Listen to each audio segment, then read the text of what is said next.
Hi, this is Sealclops Book Reviews. I'm going to be reviewing House of Ydril, written by Lyra today. This is the first in the Originals of Grim Academy series. Enjoy! House of Ydril, or I'm not sure if that is the proper pronunciation, but that's how I said it in my head. Written by Lyra. This is, like I said, the very first in the Originals of Grim Academy series. I found this book through the second, actually, House of Lycan, and I was given the book to review as an advanced reader, but me being me, I had to read the first book first, even though they are marked as can be read as standalones. So this is my review of the first book. First up, the genre for the series. So it is heavy fantasy and romance, it is considered. Vampires, fae, paranormal, and shifters are all involved. So how does the book compare with other books in the genre, and how does it match up to your expectations of that genre? So I was expecting a fantasy romance book with a sort of Hunger Games vibe when it came to the trials. Instead, what I read was a very slow burn version of Harry Potter 1, 2, and 4 mixed together with some vampires and shifters thrown in. The story was enjoyable, but hard to separate from Rowling's work. It was also lacking in some aspects. I was expecting so much more when it came to the fantasy world. Now, I always feel bad writing these reviews, but I'm trying to be honest. So, yeah. The summary. When I woke up today, I didn't expect to be kidnapped to the famous Grim Academy and forced to spend time with my high school celebrity crush. Quinn is a fighter. Growing up bouncing from foster home to foster home will do that to you. When she finds out she is not actually human, but fae, she knows her old life is a thing of the past. Kidnapped to the prestigious Grim Academy, she has no choice but to settle into the world of the originals, vampires, shifters, and faes. And if that weren't enough, Quinn is selected to participate in the annual trials, an exploit that has killed many students before her. Trying to balance her efforts to discover her past and the challenges of this new world, Quinn is forced to spend time with her high school celebrity crush, the vampire prince, Andreas Forst himself. But there are dark forces at work that are looking to sow destruction, and a mystery that is begging to be solved. And to make it even harder for Quinn, the handsome prince she used to have a crush on is an entitled asshole who seems to have it in for her. So yeah, I was drawn in by this summary. It sounded fairly interesting.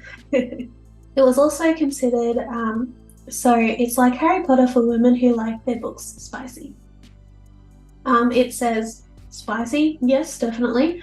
Standalone, no cliffhanger, enemies to lovers, strong female protagonist, dual point of view, royal family, touch her and die, slow burn, dark fairy tale world, kidnapping, mythology, and forced proximity. So it says all of that is included. Will Quinn become the Grim Academy saviour, and what will that mean for her steamy yet complicated relationship with the irresistible vampire prince? So yeah, I was excited to read this book going off of all that.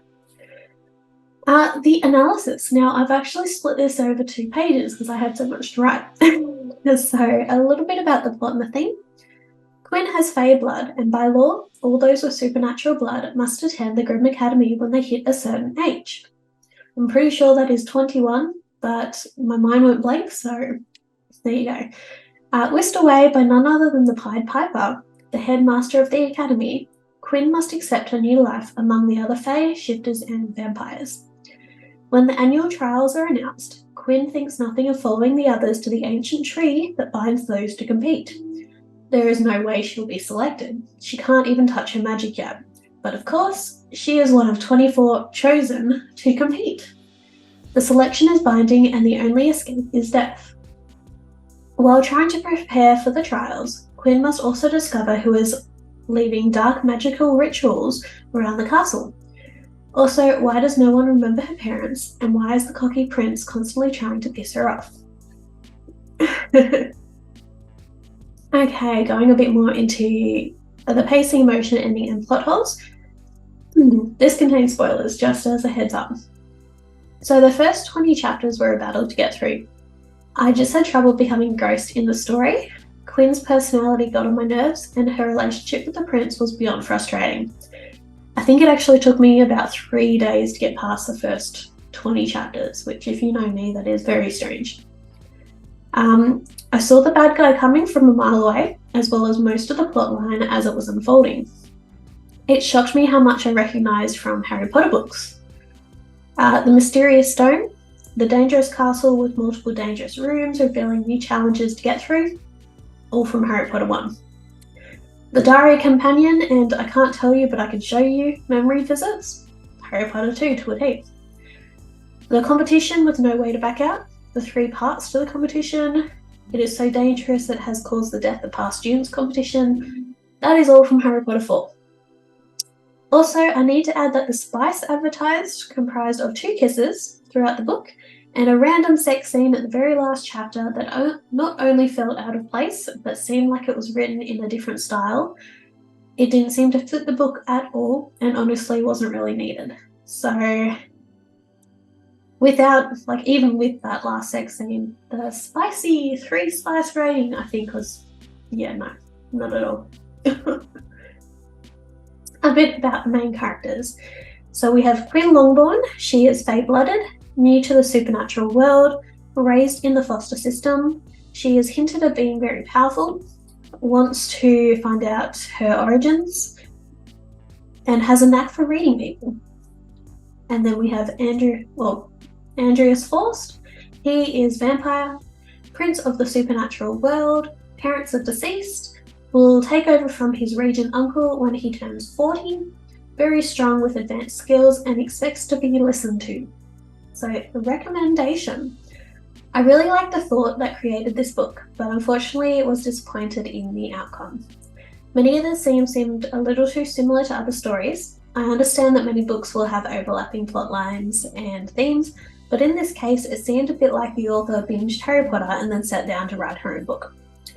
I will eventually go on to read the rest of the series as they can all be read as standalones, but for now, as I have trouble getting through this book, I will leave the rest for another time.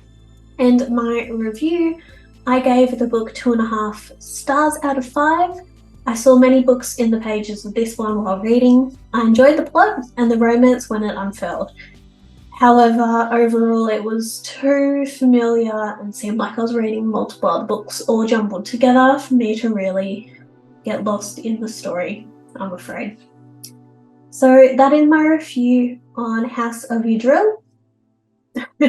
Please let me know what you think. Thank you. Bye.